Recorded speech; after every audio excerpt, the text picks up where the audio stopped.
আসসালামু আলাইকুম। কেমন আছেন সবাই? আশা করি অবশ্যই ভালো আছেন। তো আজকে বাংলাদেশ ব্যাংক 4টা বেসরকারি ব্যাংকে পর্যবেক্ষক নিয়োগ কিন্তু দিয়েছে। তো এই 4 জন ব্যক্তিকে 4টা ব্যাংকের পর্যবেক্ষক নিয়োগ দেওয়ার মানেটা কি, আর দিন শেষে আপনার কষ্টার্জিত টাকা আপনি যেই সমস্ত ব্যাংকে রাখতেছেন আসলে ব্যাংকগুলো কতটা নিরাপদ? 5টা ইসলামিক ধারার ব্যাংকে টাকা রাখে অলরেডি কিন্তু সাপারার আমরা। তো এই জন্য আপনার যেই টাকাটা এফডি গুলা, বিভিন্ন প্রকার সঞ্চয়গুলো আপনি যেই ব্যাংকে করতেছেন, ব্যাংকটা সম্পর্কে আপনি কতটুকু জানেন?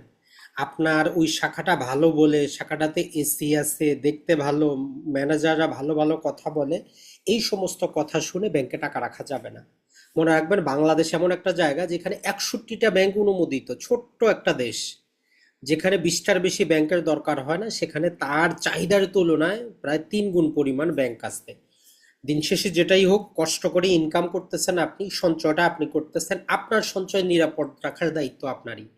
আপনি শুধু পাগলের মতো টাকা ইনকাম করবেন, যেই জায়গায় রাখতেছেন ওই জায়গায় যদি আপনার সময় মতো টাকাটা না পান, কোনো কিন্তু লাভ হবে না। আর এটা ছাড়া আমাদের বাংলাদেশের মানুষের বা ব্যবসায়ীদের যে স্বভাবটা আমরা সবাই জানি, রমজান মাস বলেন, অন্য সময় বলেন, সুযোগ পাইলে আমরা সবাই 10 গুণ 20 গুণ লাভ করতে চাই। তো ওই ব্যাংকগুলাও এইরকম যেটা করে সেটা হচ্ছে যে 10 গুণ 20 গুণ লাভ করার জন্য তারা বড় বড় কোম্পানিগুলাকে কোনো প্রকার জামানত ছাড়াই ঋণ দিয়ে দেয়। আর এর বিপরীতে তারা কিছু হালকা মাত্রার কমিশনও পায়, পরে আর টাকাটা রিকভারি হয় না। এটা কিন্তু আপনার টাকা, আপনি জমা রাখছিলেন। তো এই জন্য একটু সাবধান হন, একটু সচেতন হন, টাকাটা ভালো ব্যাংকে রাখেন। তো এখন বলবেন যে ভাই ভালো ব্যাংক কোনগুলা? তো আমরা প্রথমেই দেখি যে নিউজটা দেখার চেষ্টা করি যে কোন কোন ব্যাংকে নিয়োগ দেওয়া হয়েছে। তো এখন পর্যন্ত যদি দেখি 4টা ব্যাংকে পর্যবেক্ষক নিয়োগ করা হয়েছে। এদের যেই ইন্টারনাল রিপোর্ট, এগুলো সাধারণ ব্যক্তি হিসাবে তো আসলে আপনি বুঝবেনও না। তাহলে বেসরকারি 4 ব্যাংকে পর্যবেক্ষক নিয়োগ দিল বাংলাদেশ ব্যাংক। এক নম্বরে কি আছে? যে আমাদের ন্যাশনাল ব্যাংক। তো আমরা সবাই জানি এই ব্যাংকটা দুর্বল থেকে দুর্বলতর ব্যাংক। তোর জন্য যদি হিউজ পরিমাণ ডিপিএস থাকে, এফডি থাকে, ধীরে ধীরে এটা অন্য ভালো ব্যাংকে নিয়ে যান। একটু পরে আমরা দেখাবো কোনটা ভালো ব্যাংক। এরপরে প্রিমিয়ার ব্যাংক একই অবস্থা, আইএফআইসি ব্যাংক একই অবস্থা, আল আরাফা ব্যাংক একই অবস্থা। তো এগুলোতে আপনি স্বাভাবিক অল্প স্বল্প লেনদেন, 1-2 লাখ টাকার লেনদেন করেন, যেহেতু আপনার কি আছে, বাংলাদেশ ব্যাংকের ইন্স্যুরেন্সে আছে 2 লাখ টাকা পর্যন্ত, তাহলে ম্যাক্সিমাম 50,000, 1 লাখ, 2 লাখ টাকা পর্যন্ত আপনি লেনদেন করেন, কোনো সমস্যা নেই। কিন্তু আপনি 10, 20, 30, 50 কোটি টাকা, 50 লাখ টাকা সারা জীবনের সঞ্চয় এই ব্যাংকগুলোতে এফডি করবেন না, ডিপিএস করবেন না, কিচ্ছু করার দরকার নেই। তাহলে এখন বলবেন যে ভাই তাহলে আমরা ভালো ব্যাংক চিনবো কিভাবে? কারণ অনেক ব্যাংকই তো বলে। তো এই জন্য একটা সিম্পল টেকনিক অর্জন করবেন, যেটা আমরা শেয়ার বাজারের ক্ষেত্রে লাগাই। মনে রাখবেন, আপনি যেই ব্যাংকগুলোতে এফডি করতেছেন ওই ব্যাংকগুলারই যারা চালাক বুঝে ভালো ব্যাংকগুলো শেয়ার কিনে মালিকানার অংশীদারি হয়। তো ওই টেকনিকটা আপনি যদি অর্জন করতে পারেন, ওই টেকনিকের মাধ্যমে আপনি জানতে পারবেন কোন ব্যাংকটা ভালো, যেখানে টাকা রাখলে আপনার কোনো লস হওয়ার সম্ভাবনা নাই, লস হবে না। ব্যাংকিং ধারায় যে কয়েকটা জিনিস মনে রাখতে হবে আপনাকে, সেটা যদি আমরা বলি, একটা হচ্ছে যে আপনার ওই ব্যাংকটা আপনাকে ডিপিএস এর পরিবর্তে, এফডির পরিবর্তে, আপনাকে সেভিং অ্যাকাউন্টের পরিবর্তে কত টাকা দিচ্ছে। এই টাকাটা তো তারা কোথাও না কোথাও থেকে লাভ করতে হয়, তাইলে তারা কিভাবে লাভ করতেছে, লাভ আসলে কি করতেছে কিনা। তো আপনি তো আর অত বড় চার্টার্ড অ্যাকাউন্টেন্ট নন, আপনি এত কিছু বুঝবেনও না। তাইলে এই যে ওয়েবসাইটটা আমরা বের করলাম, আপনি এই ওয়েবসাইটটাতে গিয়ে জাস্ট একটা ফর্মুলা দেওয়ার চেষ্টা করবেন, তেমন কিছুই না।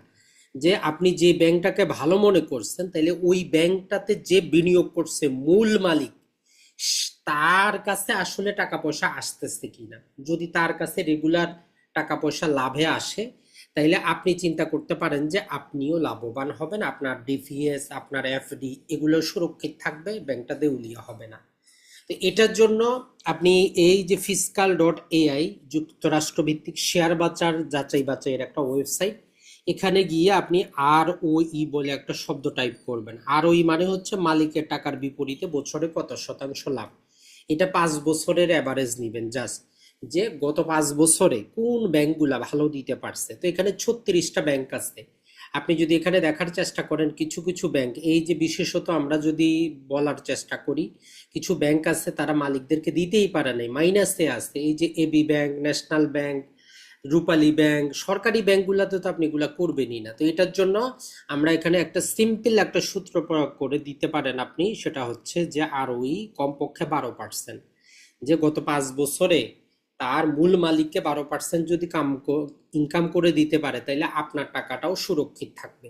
এটার মধ্যে আমরা পাচ্ছি কি দেখেন, Pubali bank, city bank, EBL, Dutch Bangla, prime bank, Uttara bank, Shahjalal bank, trust bank এবং এমটিবি। তাইলে এই 9টার মধ্যে আপনি বিনিয়োগটা করতে পারেন। এরা মূল মালিককে টাকা দিতে পারতেছে, মানে আপনাকে দেওয়ার পরেও মূল মালিককে দিতে পারতেছে। এই ব্যাংকগুলোতে একটা অসুবিধা, যেটা আপনার এফডি রেটটা কম থাকে। কিন্তু কথাটা হচ্ছে যে ভাই, আপনি 50 লাখ টাকা রাখতেছেন, যদি টাকাটাই না পান, তার চাইতে কম একটু পাইলে তো কোনো সমস্যা নাই। ব্যাংকিং সেক্টরে মূল যে জিনিস সেটা হচ্ছে যে আপনার এনপিএল বলে, যে লোনের বিপরীতে কত টাকা তারা নিয়ে আসতে পারতেছে। আপনার, আপনি 10 লাখ টাকা লোন নিয়ে যদি ব্যাংকে যদি 1 লাখ টাকা দেন, 9 লাখ টাকা যদি মেরে দেন, তাইলে ওই ব্যাংকটা করবেটা কি?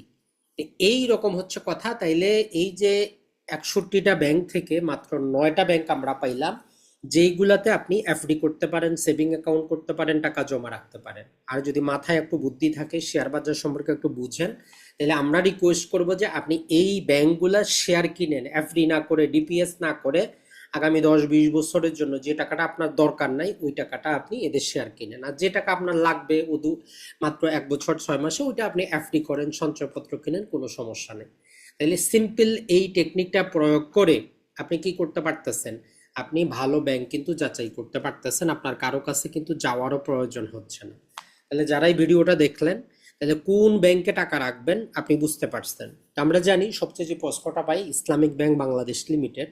তো ইসলামিক ব্যাংক আমরা জানি বাংলাদেশের সবচেয়ে বড় ব্যাংক, বৈদেশিক মুদ্রা আহার করে, সবকিছু ঠিক আছে। ওই সমস্ত ব্যাংকে আপনি লেনদেন করতে পারেন ইসলামিক ব্যাংকে। মাঝখানে যদিও অ্যাসালম রিলেটেড নানা প্রকার জিনিস আছে, কিন্তু গ্রাহকের আস্থা থাকার কারণে আর ইসলামিক ওই লেভেলটা থাকার কারণে, প্রবাসীদের বিনিয়োগের কারণে এই ব্যাংকটা এখনো টিকে আছে, নাইলে কবেই দেউলিয়া কিন্তু হয়ে যেত। তো এখন পর্যন্ত ওই ব্যাংকটাতে শেয়ার বাজারে শেয়ার কেনার উপযুক্ত না। তবে স্বাভাবিক লেনদেন আপনি করতে পারেন, 5-10 লাখ টাকা কোনো ব্যাপার না। তবে হিউজ পরিমাণ টাকা ইসলামিক ব্যাংকে আপনার না রাখাই ভালো। আরো আমরা যেটা বলি যে আপনি কমপক্ষে 2টা বা 3টা ব্যাংকে অ্যাকাউন্ট করবেন। একটাতে সেভিং অ্যাকাউন্ট মেনটেন করবেন, একটাতে যদি আপনি ব্যবসাপাতি করেন কারেন্ট অ্যাকাউন্ট মেনটেন করবেন, আর আরেকটা ব্যাংকে আপনি এফডি করার চেষ্টা করবেন। এই রকম 3টা-4টা ব্যাংকের লেনদেন থাকলে আপনার জন্য সুবিধা। আপনি বাংলাদেশের যত ব্যাংক আছে প্রতিটা ব্যাংকে 2টা করে অ্যাকাউন্ট করতে পারেন, একটা সেভিং একটা কারেন্ট। এফডি তো করতে পারেন, সেটা তো ভিন্ন। অতএব টেনশনের কোনো কারণ নাই। আর এর পাশাপাশি আপনি যেটা করবেন সেটা হচ্ছে অনলাইন ব্যাংকিং নিয়ে নেওয়ার চেষ্টা করবেন। তারপরে আবার অনলাইন ব্যাংকিং এ কিছু হারামখোর কোম্পানি আছে, এদের চার্জটা অনেক বেশি, 200-300 টাকা তারা এসএমএস চার্জও কিন্তু কাটে, ওইটাও একটু লক্ষ্য করার চেষ্টা করবেন। আর আপনি সেভিং অ্যাকাউন্ট করেন আর কারেন্ট অ্যাকাউন্ট করেন, প্রতি 6 মাসে তারা আপনাকে কি করবে, অ্যাকাউন্ট মেনটেন্যান্স চার্জ, নানা প্রকার চার্জ বলে চার্জগুলো কিন্তু কাটবে। আর আপনি যদি শেয়ার বাজারেও বিনিয়োগ করতে চান, তারপরে একটা ভালো ব্যাংকে অ্যাকাউন্ট থাকা দরকার, যেখান থেকে আপনি ট্রানজ্যাকশনটা করতে পারেন। তাহলে আমরা যে কয়েকটা ব্যাংক বললাম, এই ব্যাংকগুলোতে আপনি টাকা রাখবেন। আশা করি যে আপনি প্রতারিত হবেন না। আসসালামু আলাইকুম, ভালো থাকবেন।